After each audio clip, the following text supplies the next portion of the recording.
One. All right. Here we go. Man, how are you doing today? I'm good, bro. How you today, man? It's great. I'm doing great, man. It's been a wonderful day for me so far.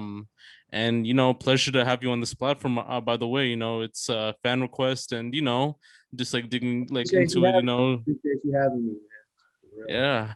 I'm just like looking at the credits so far, like with your work. So, John Legend, Snoop Dogg, Wiz Khalifa, J. Cole, Ro James, which is someone that's like a big highlight so far, and Chromeo.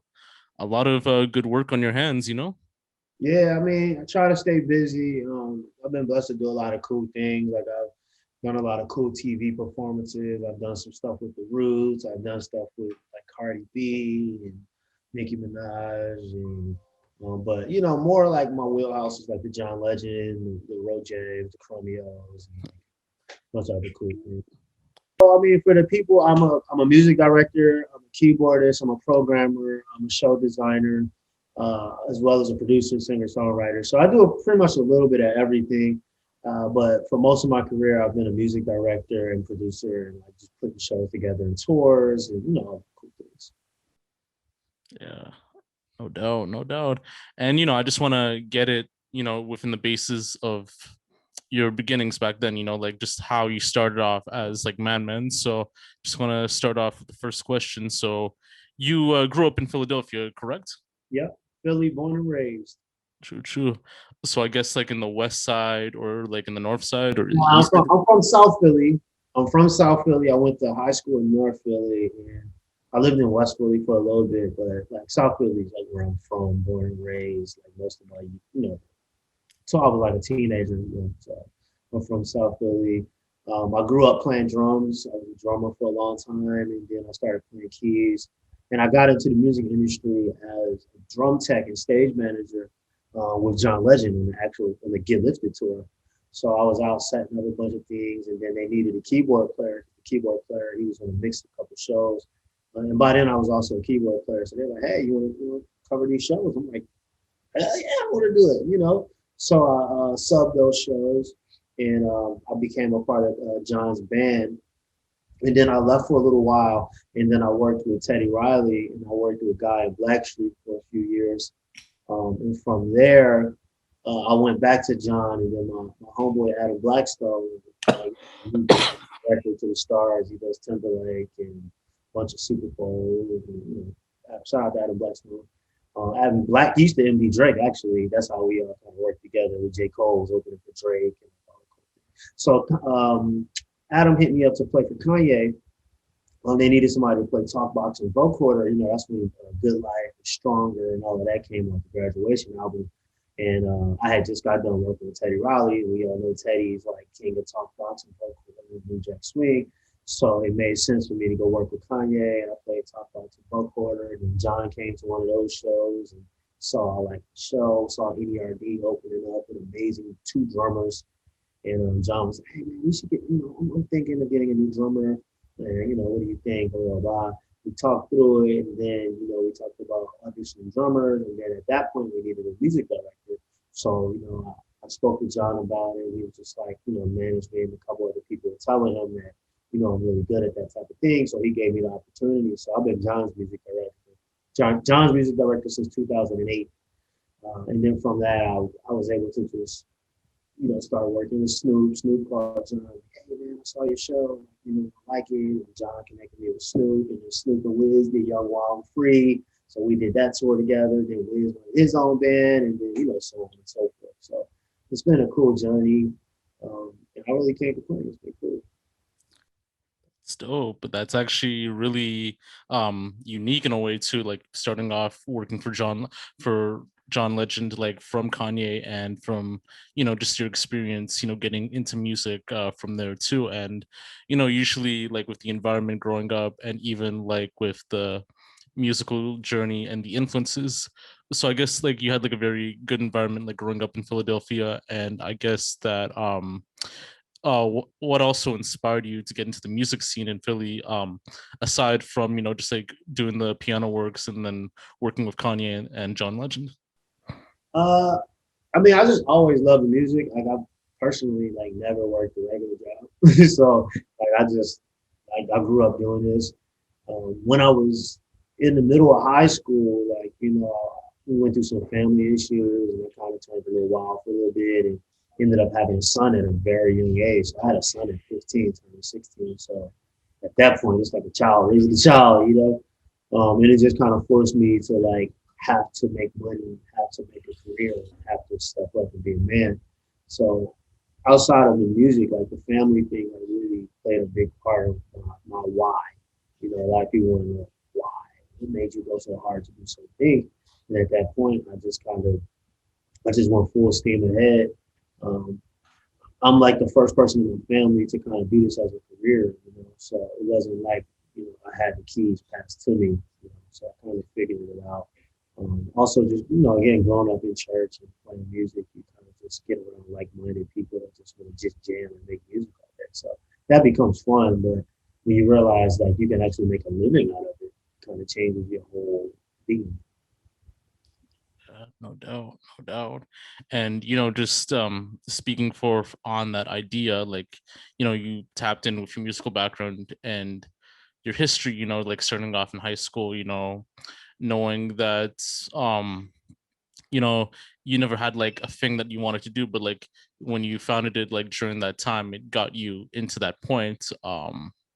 But like in terms of like inspiration, what inspired you to become like a musician, creative director, and like programmer as well? I became fascinated in in just productions and shows and lights, video. As a drummer, we looked up to like some of these great drummers like Brian Fraser Moore and Little John Roberts and all of these cool musicians that were playing for like Usher and Janet Jackson. And, like you're watching, like you go to the music store and like, or you go to the record store and you're buying like the DVDs, the VHS tapes, and you're watching. Man, like 10,000 people are at this Destiny's Child show. Like it's amazing, that type of thing. And as I just kind of grew up, being in different shows and different things, I just always saw the vision of it being bigger and better than just me playing my instrument. And that just kind of worked for me because I became this director for the simple factor that I knew like, oh, if we change the drums when the lights change, and then we change it to make the song go slow right here and then go faster. And then it's like, you ever go to a concert and you're like, man, like it was like a roller coaster. It was like they hit us at the park with 5 songs, then they hit us with a ballad, then they spoke, and then they was doing some fan things and talking to the fans, and then we go back into a bigger song. Like, that's a thought process. It takes people to curate that whole thing. And I didn't know that's what it was until titles started popping up with the programmer, arranger, music director, that type of thing. So it was a growth. It just all came together. No doubt.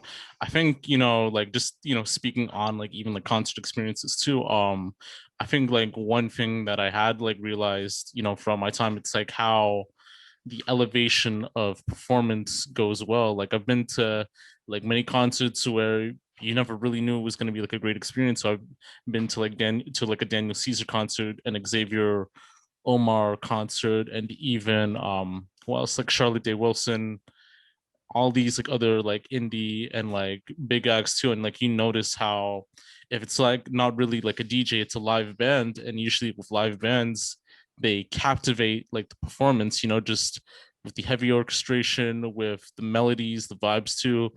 And even like from an artist like BJ the Chicago Kid too, like who I've seen live in the past, who actually like knows how to put on a good show. So like even talking about good shows, it's all about that sense of elevation, knowing like what the fans want, knowing what the atmosphere is going to be like, and even like your stage setup as well too. Yep. No doubt, no doubt. And just to get forth, so you said that you were also like a singer songwriter and like a producer in that sense too. So like knowing your influences, what artists or genres are you mainly like influenced by? And if Man, you I, I I'm I'm all over the place just because like I've worked in so many different genres of music. Like I grew up in church. I played drums slightly on the jazz side, and then like I love R&B and hip hop all the time. And then like I'm playing with Chromeo, which is like funk. You know what I'm saying? Then I did Kanye, which was hip hop, and then I did the guy in Blackstreet with Teddy Riley, which is New Jack Swing. Like so, and like literally every day, 9 times out of 10, like if I was to push play on my iTunes, like I listen to Afrobeat all day.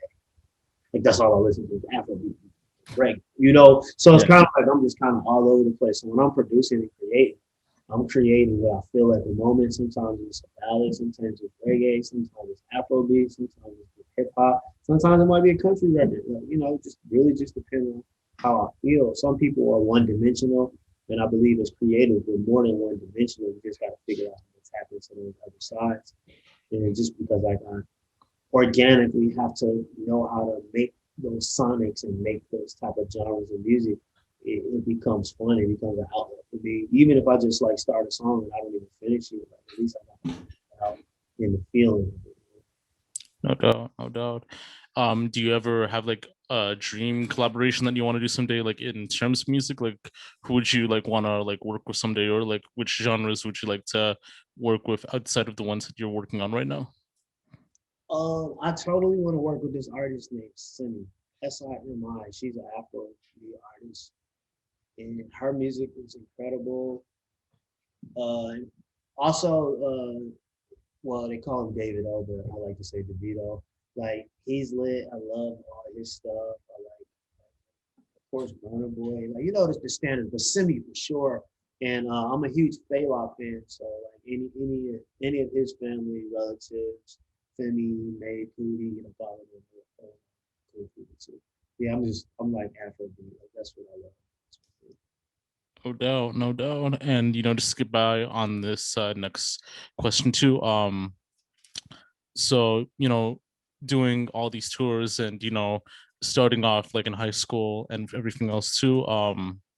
Tell me more about like the history and progression in the stuff that you do, like from playing the keyboard to directing and programming, and even like just getting into the whole singing songwriting as well. How was that experience like for you to diverge in those forms of music in that sense?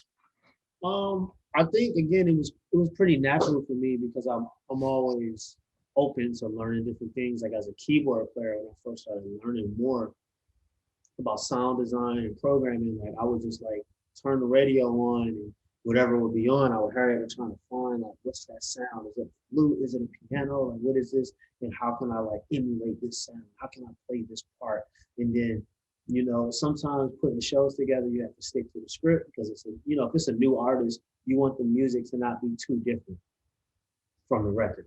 But when you got an older artist, like you got to remix the stuff. You got to make it cool. You got to make it. Like, it might be a ballad and then you make it a hip hop groove. It might be a hip hop groove and you turn it into a house groove. It might be, you ever hear somebody do like a reggae version of a song? You, man, I didn't even think about that. It's cool though, Um, and, and when you take those things and you're not afraid to take chances, you usually come out with cool things. And if you like talk to more creatives, you'll learn that a lot of the cooler things they've come across was just by trying it. It wasn't like they meant to do. Like some things are really just cool accidents that just stick. Um, and then the other part of it is developing your workflow and how you operate, how you communicate, how you take notes, how you remind yourself what to do and when to finish a song. So I think it's just workflow. Like even with yourself with the show, you have your workflow. You reach out, you prepare your questions, you do your research, you record it, you make sure it is recording, you make sure when you're done it saves, you make sure you edit, you make sure the volume level, you make sure you do your whole thing, and from doing it a few times. The first time or two, I got this, I got that. I wish I'd ask that. I wish I'd do this. So it teaches you preparation. So now when you're talking about preparation, you're talking about if someone says, "Hey man, I want you to put together a show for an artist," like I have a list of things that I need before we can move forward. So once I get those things, I know it's going to be an easy thing. Or if I don't get some of those things, I'm like, "Oh, this is going to be a headache to deal." So you just kind of deal with it that way. Yeah, no doubt, no doubt.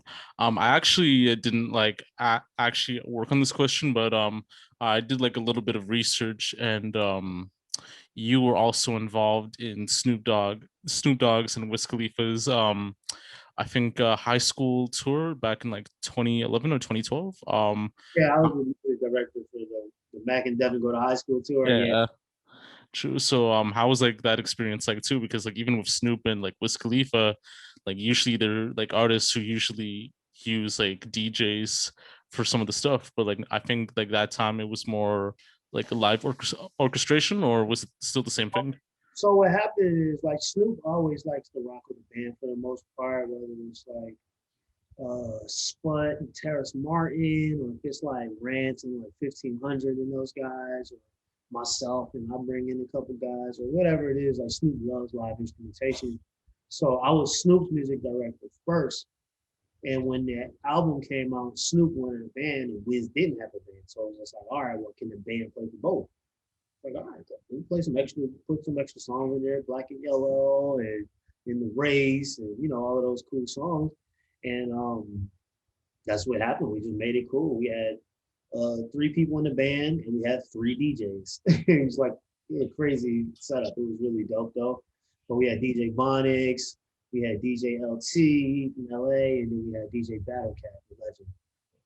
And then it was myself, Daryl Robinson, that plays drums for Pharrell, and then this bass player named Mike Gill. He was playing bass with us with Snoop, and we just had one band. It was cool, and because I had worked with Snoop already, it was just locking down how to work with Wiz, and Wiz was really easy going. So, and then once it went so well that when we got done that tour, a few months later, like Wiz reached out, like, "Hey, bro, like I want to move forward and get my own band." And then that's what the first tour we really did with Wiz. We did a college tour, and then we did the Under the Influence tour. I think we came to Toronto with that. We did the Under the Influence tour, and then we did the 2050 tour after that. Him, Juicy J, and all those guys. So that's pretty much how that came across, and it was cool because Snoop's one type of way, and then to see that Wiz is like similar, actually, just the way they operate, how they kind of go about life. So it wasn't really that difficult to come into. It was just, you know, it's different when you like got to learn a whole body of work versus an artist that's like this their first EP. They only got 7 songs, but then you got an artist like Snoop that his catalog is so endless that you just have a lot of music you have to like lock down what's going to go in a second, what's not. And then when you work with rappers, they have a lot of short songs and they have a lot of features. It might be a hook, a verse, and a hook. So when you're trying to fill in 45 minutes or an hour, you're gonna end up with 20 songs fast just because they are short. But then you go to some artists that like jam out moments and different things like that, you might need to do 10 songs, 12 songs. So it really kind of just depends on the artist and what their catalog is. No doubt, no doubt. And it's interesting too, like even like towards talking about like the whole keyboard culture. Like I could even see like in the screen that you have like a lot of like keyboards as well too. And so just like from being a pianist, like from being like a keyboard player, like in that sense too, um, do you feel that you learn better from simple like freestyle playing, or like like even by like feeling the music, or from a traditional sense like playing for sheet music like note by notes? Because I know like with some people when they play like their keyboard or the piano, like it tends to be different because some people are classically trained versus others who just learn from feeling in that sense.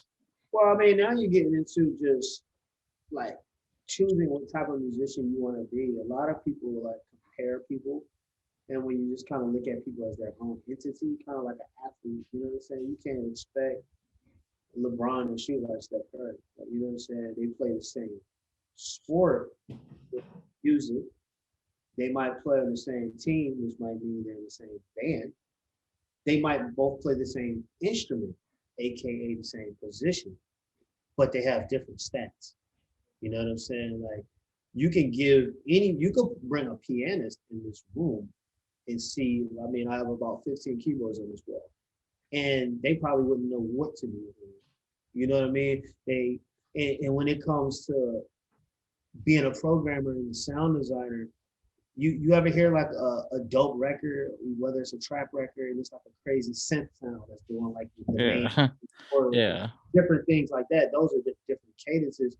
Um, and when you're being a music director, so my position, I learn music several different ways, whether I'm learning just the record, whether I'm learning the record because they want me to make an interpretation of the record, meaning make it different.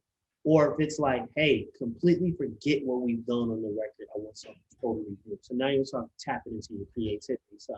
So like I'm multifaceted in that. I can do all of it. Yeah, I know what you mean too. And it's like the same for me too. I know from like my experience in playing music because I actually used to play the trumpet like back in high school.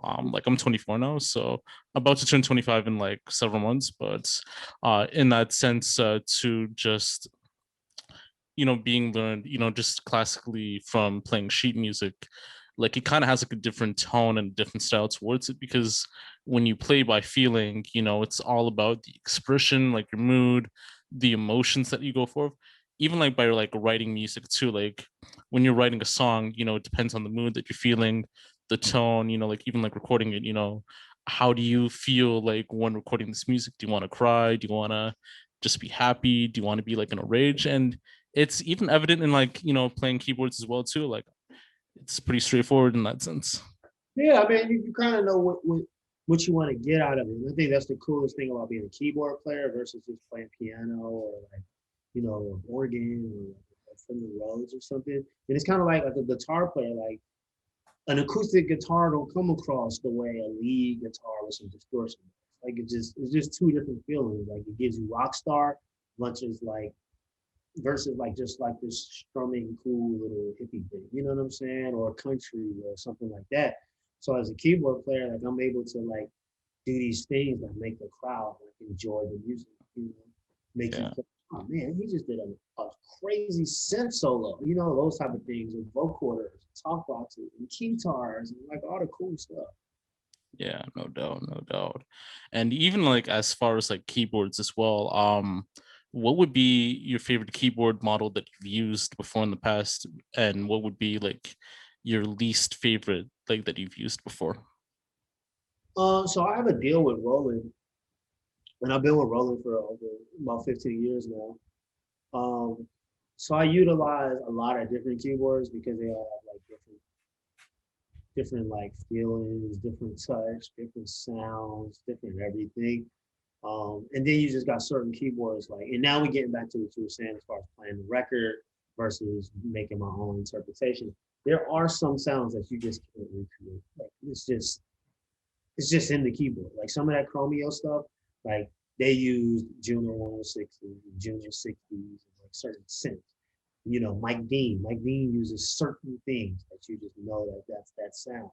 Um, so, different gigs, I play different things. So like on the Road James, I use, like I'm a stickler for like one of either the V synth or the JDXA for bass. Because I play a lot of synth bass in that gig. And then I love to have like a Jupiter 80 or something like that as my main keyboard for him. But then if I go over to a John Legend, then I need some 88 degrees, something weighted, and a lot of cool pianos and other stuff. But then I need some sort of organ. I need some sort of synth. So I really pick my keyboards based upon what I'm looking for at the moment, whether I use hardware or software. Um, but yeah, Roland stuff is really just the brand I use, the brand I endorse. Even if I wasn't endorsed with them, I would still play their stuff. Like I played their stuff before. So Yeah. Yeah, I know what you mean. I know what you mean. Um, so usually like when it comes to like finding, a good keyboard, or like even like buying a keyboard as well, what would your like steps would be like in finding a good keyboard? Like what do you look for in like finding the proper keyboard that's like right for you in that sense? well, I mean, back at that, that's not really like kind of where I am in life. Like right now, with like my deal with Roland, like I'm doing a lot of the product testing. Like I'm getting things months and months before it comes out. So like I don't really like go to the music store and try it and then like gotta save money or I want to like go buy it online or like that's kind of really not my thing. But at one point it was like I like the XP80. It was like a keyboard I grew up playing on. And like, every chance I could, if I found one in the pawn shop, I would buy it. I wanted like three and four. Like so. I mean, for a person like now, if this was like me giving advice to someone, I would say, you know, look up what you want out of the keyboard, whether you want it as a all-in-one studio, meaning a workstation, or do you want something that's just like vintage that you just want cool like analog sounds out of, or are you a pianist and you want something that's weighted and feels like a piano? Now, do you want something weighted that feels like a piano and can be an all-in-one workstation? You know, so I think you just gotta like write. It's kind of like buying a car. You know what I'm saying? You want to like have your checklist of what you do like and what you don't like. And a lot of times when you're picking gear, you want to kind of like go for what you absolutely won't take. Yeah, no doubt, no doubt. My apologies for the eye. I don't know. It's just kind of like tweaking so far because this like lighting thing that I have, but my apologies on that. It was fun to me. How did you manage to work with like all these acts like Ro James? And I know with John Legend you already talked about, but like even like with Ro James and like Uh, Chromeo so, as well. so with um, Ro James, his manager at the time, Eddie Blackman, was his manager and like ran kind of the label he was on. Eddie Blackman was the head of John's label when he had Homeschool Records with Estelle, and Eddie just always working with John's camp. So whenever Eddie would get artists in anything that need live shows or whatever, he would call me and he'd hit me like, "Hey man, I got this new kid named Bro James, and he got this song Permission. And I'm telling you, he's about to blow up. Man, this song's about to go crazy. Like, you know, need you to put some shows together while, you know, for his album release and do it. Like, all right, cool." So I drove up to New York, met Ro.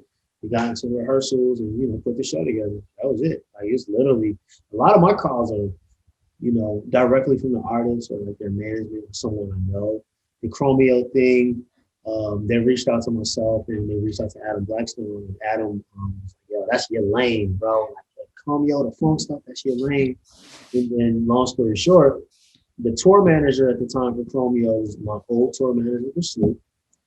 The actual head manager for Chromeo used to be head management for John Legend. Then Dave, the lead singer of Chromeo, his younger brother is A-Track, in which A-Track and I toured with Kanye together. So it just kind of was like a lot of synergies, just all all right there. Like, hey. Yeah. And then with like yeah, that's pretty much how that went, honestly. And then like Nicole Buss, like I got a call from Nicole Buss. I did some stuff with her, and then from there, her people called me back like, "Hey, we got this new guy named Singleton, which is an R&B singer. Like we want to do some stuff with him." So it's just kind of like having good work ethic, putting out good shows, and people, you know, they'll find out how to get in touch with you. No And doubt. you know, every now and then I'm not on social media like all day, depending on how much I'm working. But as you can see, I'm not hard to get a hold of. I respond. So Sure, sure. That seems like pretty interesting so far because A-Track, like now he's like, you know, like a pretty famous like EDM artist too. Even after working with Kanye on that, and just the whole like Ro James story was like interesting too. And even like with working with all these acts, like just give me a sec. So like even like with working with all these acts, what was like the advice that they gave you on becoming like a successful like musician in the music industry, and what how was like working with them, like, you know, even with Ro James, John Legend, I mean, Snoop, who is I don't think it's really them giving me advice more than it is us having a working relationship and realizing who's here to do what. You know, if you're talking, I've been with John since 2005. I've been the music director since 2008. And then I worked with Ro James in 2018. I've been already in the industry for 10 years, you know. So this artist is new. I've been in it. So at that point, they're kind of coming to me for what I think is what we should be doing. You know, oh true. so I'm not getting hired as hired up. I'm getting hired as like the director, the person that's going to make this cool. So if it's like, "Hey Snoop, I think we should totally end this song this way because it'll bring us into that song better." Like that's what I do. You know, like when we come up with shows and John plays, he'll come up with some ideas, but like ultimately he leaves it to me like, "Hey, let's That's what you do. I'm a singer. I created the music already, so you make the show. You make this great. And you learn things over time from dealing with the artists. Like I learned how, like with the Ro James, like how you have to do interviews, and like you're an opener on an arena tour, like for like a Mary J and Maxwell and different things. So you go from doing like a 25, 30 minute slot being an opener to now like next week I might be playing with John, playing a 2 hour set at the headliner. So it's just kind of like, I kind of just look at it all as just making great product. No doubt, no doubt. So it's more so like you like providing like any ideas on like making the set look amazing, or like making like the sound look amazing in that sense, rather than like just like advice in general in that sense. That's like what you Yeah, mean. I mean, because at that point, it's not like, hey, I want to hire you as my music director. And what would make it great is if like I like people that do this. I mean, but a lot of times when you get the call, you get on an initial conversation. Like even when you're at a work with somebody in the studio, collaborate, you at least want to talk on the phone. Like, hey, what do you think we want to write a song about? What do you think we should, our next step? Like those are the things we kind of like jump in on. No doubt, no doubt. And even like touring like all over the world, like even like with all these acts, like usually touring, like it takes like a toll on your body, or like it takes like a lot of work, just being prepared, getting ready, like knowing what you're gonna eat, like knowing what you have to do. So tell me more about like touring in general, and like how do you feel like in that sense too? Do you feel that you have to be as much prepared to be all set for tour, or like, Um, is it like a I whole different mean, experience? I mean, when I first started, I was just kind of like going with the flow. But as I got more into it, I figured out how to make own my own regimen. It's kind of like if you want to go to the gym in the morning, what do you have to do? When your alarm goes off, do you lay there 5 more minutes, or do you get right up? Do you lay your clothes out at night so that way when you get up, it's not like, oh, I gotta find something to wear. It's just like you find what works for you. You know, when you tour Europe, it's different. You're not at the hotel as long because the drive to the venue might be longer, or you might go to festivals and there ain't no hotels near festivals out in the middle of nowhere. Like, it's just like these different things. Like if the routing makes sense, are you opening? Are you closing? Like, do they have a budget for hotels every day? Are you sleeping on the bus? Are you showering at the venue? Like, and as you grow up in the industry, you have different standards, whether it's like in your contract to fly first class or just to make sure you got a window seat. You know what I'm saying? So it's Yeah, just no doubt. your needs and wants, can begin to change the longer you're into it. Just like any other line of business, you want benefits, or you want to fly first class, or you want to stay in not shitty hotels. Like, like those different type of things all matter. And just traveling overall, you know, I've learned when to find rest and prepare myself for the day mentally and emotionally. Because as a music director, it's like I got to deal with the band, I got to deal with the artists, I got to deal with the crew, I got to deal with the management, I got to deal with you got to deal with everything. So at that point, you just have to be prepared for multiple personalities and how to deal with those multiple personalities. Um, and I feel like I've done a good job at like getting a handle on that. Uh, no doubt, actually. Um, just get to this next question. So what were some interesting or crazy like tour stories while touring, and what are some do's and don'ts for like a touring act you would like to share in that sense? Um, well, the do's and don'ts, like first things first is like this is a digital world, so it's kind of like know when and when not to have yourself on.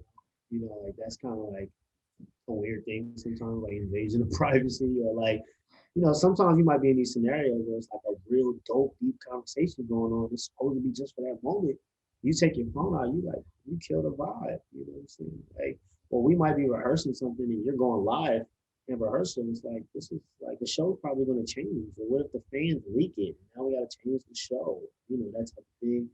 Um, don't be a dirtball. Like, don't stink. Like, people, you gotta be on a tour bus with everybody. Like that's kind of crazy. Like, don't be like that's terrible. Don't miss your flights. Don't show up to rehearsal not knowing your music. Like, don't not know your technology. Like, preparation is key. You have to be prepared. Um, Yeah, that was a most of the answers with do's and don'ts. What was the other part of the question?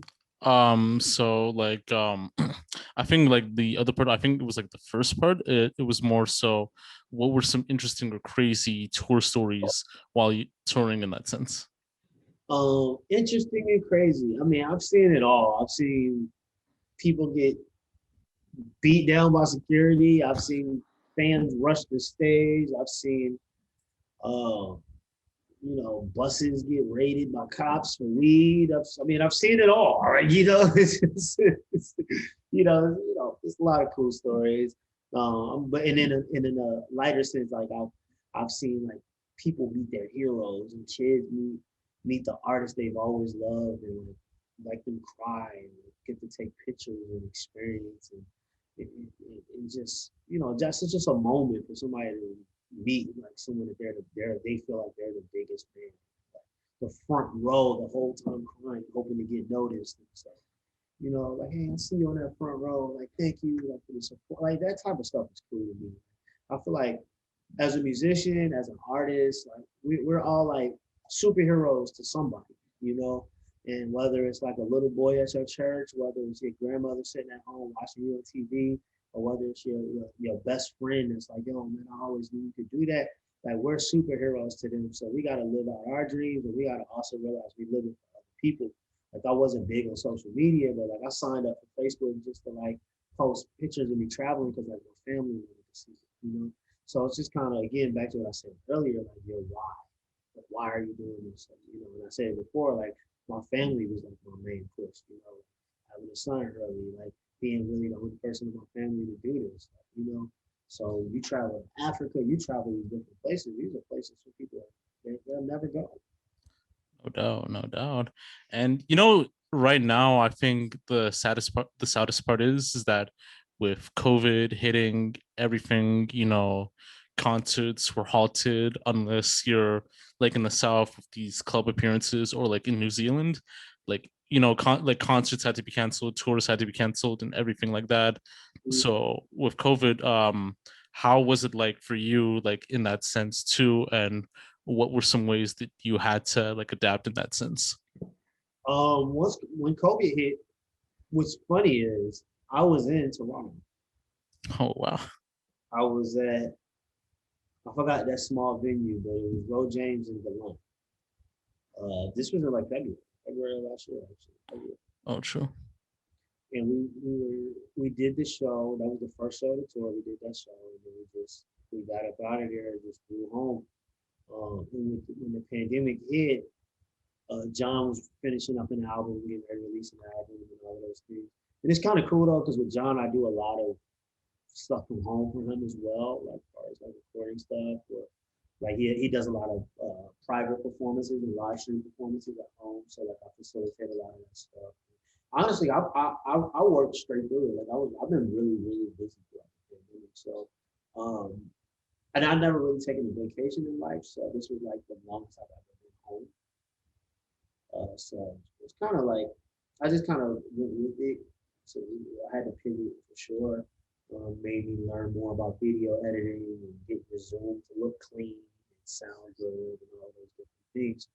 It was definitely like a quick learning curve, but I've always been into technology, so it really didn't really need me. Yeah. And it's interesting too with all these other artists and like even like these rappers too, like with the pandemic, they're trying like various different avenues in many sense, whether it's through like versus battles, Instagram Live, Clubhouse now, and even like now, like surprisingly OnlyFans, just to even like get on this topic too. Do you feel that the pandemic has affected these artists on like how they handle their business as well too, like in your opinion? Yeah, I mean, a lot of them weren't prepared for something like this. You gotta have capital. You gotta have money saved or like think about what's next. And when you're not a forward thinker, you don't have anything to look forward to, if that makes sense. Um, some people when the pandemic hit, they knew how they were going to pay their bills for the next 2 years. Then you got people that just live check to check and Now all the music stopped, all their local gigs stopped, all that stuff stopped. And it's like they're in financial hardship. Um, and then when you have like a label and they don't know what to do, and people are just like lost. They're just trying to figure it out. Everybody's just trying to figure it out. Yeah.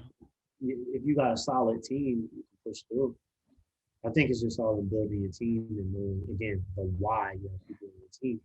And if think about it, if every artist had a team with one or two people that are just always making strategies for something, like no matter what, not like hype off of like, oh, we got this number one. No, no, no, that's done. That's gonna be done faster than you think. We need to. Where's our next thing? Where's our next thing? Like the rollout, And that's just with any and everything. It's like if you take, if you shot a DVD of your tour last year before the pandemic, you got some good content. You can totally just put that out and do an online content, and you already shot it. But that's like again, you gotta find a me, you gotta find a music director, you gotta find a creative director, you gotta find somebody that's good at shooting content. Like, you just gotta do it and make it cool. Like just the people are on the internet, they want to see it. They want to see you play, they want to see you perform, they want to see you do a meet and greet. They want to see it. They get Yeah. it. You just gotta give it to No them. That's why doubt. they keep feeding it. Yeah. I definitely know what you mean too. And like just even like going back into that aspect of touring, so even like with people like Road James, John Legend, and Snoop, Wiz, Chromeo, I think like working with them, like it was like a very good experience, like in that sense too. Like you've never had like a bad tour or like a horrible like touring experience in that sense. I mean, I'm not gonna pinpoint which artist, but I mean, there's been times where it's just like your money's late, or like the management's weird, or your flight is messed up. You get to the airport and they like, they sent you the wrong flight time, or a lot happens. It's Yeah. the world. It's like when you go to your favorite restaurant. Like you can go to the same restaurant 10 times, but by the 11th, they messed up your whole meal. Like, do you hate that restaurant or do you understand what's going on? Yeah, I definitely know what you mean. Just getting back into these last two questions, being from like Philly, like it's known for like the cheesesteak, like it's everywhere, like every spot you're gonna go to or every corner, there's gonna be like a cheesesteak store. So what are your favorite cheesesteak stores that you had like in Philly? Uh, Ishkabibbles for sure. That's on South Street. That's just one of the staples. Max's, which is up in North Philly, that's a staple. Um, that would be my top two. And then if I had to pick a third, probably Jim's. Yeah, like Jim's. Well, I mean, you can take everywhere. It's just your preference of what you want. And then you can like go as far as like going to some of these other places. I think it's called I Got the Juice by Fast Food. But they have like a salmon cheesesteak with chopped up salmon and stuff. And Yeah. all like cool things like that. And but see, I like to cook a lot, so I cook every day. So I'm always No doubt, no doubt. Because like even like with Philly too, like I know like with tourist trap spots, you have like Pat's and Geno's, which only tourists like only go to, and then you have I'll be telling people, don't go anywhere that you see in a Steven Seagal yeah, no doubt. I actually do want to go to Philly someday, so hopefully like those like cheesesteak spots might be dope too. And like I even know that like Yoo-hoo, like that chocolate drinks like also like popular there, and like those like Philly like cupcakes or something like that. Like they're also like pretty dope. movie. Yeah. And it's crazy too, like in the news, like Philly's like taking a little turn for the worst, in that sense too, because I've heard that there has been 100 like shooting related deaths, or like 100 shootings within like the last 100 days or something like that. So I guess like I don't know if you want to like even dig deep on that whole content of gun violence and everything happening in Philly in that sense. I mean, Philly's on the radar right now for gun violence, but I just think gun violence is just a thing across the country. You know what I'm saying?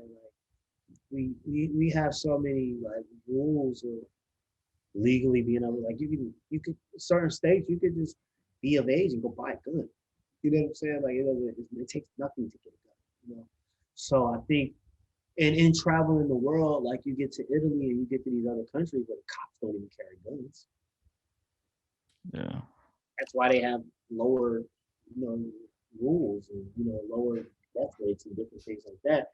But I think it's really, you know, I wish I had the answer to how to solve the violence, and I wish I did. Well, if somebody did, it would be over, you know. And unfortunately, we have a lot of politics here with why there are gun laws and why guns are legal and who owns the company that makes the guns, who owns the metal that's getting imported, who has a lot of that behind the scenes thing. It's like fortunately but unfortunately, like I just I just pray for better days, man, and just do what I can to just be a positive influence. And I make sure I hire all my friends and family whoever I can. If they, let's just we just gotta push through it.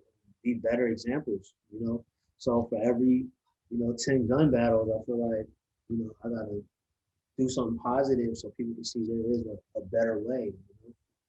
Yeah, no doubt. And just to get into like this whole like last question, what are your plans for this year in terms of like any music or any other creative projects and so forth? And do you have like any final words you would like to say for any creative or any person pursuing their dreams? Um, so this year we had a John Legend tour that was supposed to go out 2020, uh, like August, July through like October, I think. But it moved to this year. So if the world opens up, we'll be doing that. We'll follow by going into a Christmas tour, and then Roll has some dates, and then Chromeo, we have, don't tell nobody, but we have a live album. We have a live album that we did with Chromeo that's about to be done and about to come out soon. It's incredible. So we'll be touring that. So yeah, I have a lot lined up to be totally honest, and some of it's whether the world opens up, and then other stuff is when the world opens up.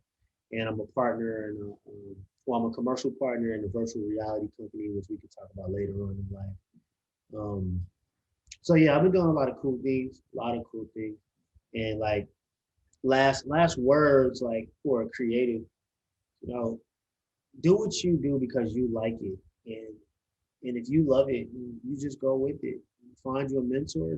Just never find a mentor that hasn't done what you want to do and hasn't at least accomplished some of the accolades and things that you want to accomplish and achieve.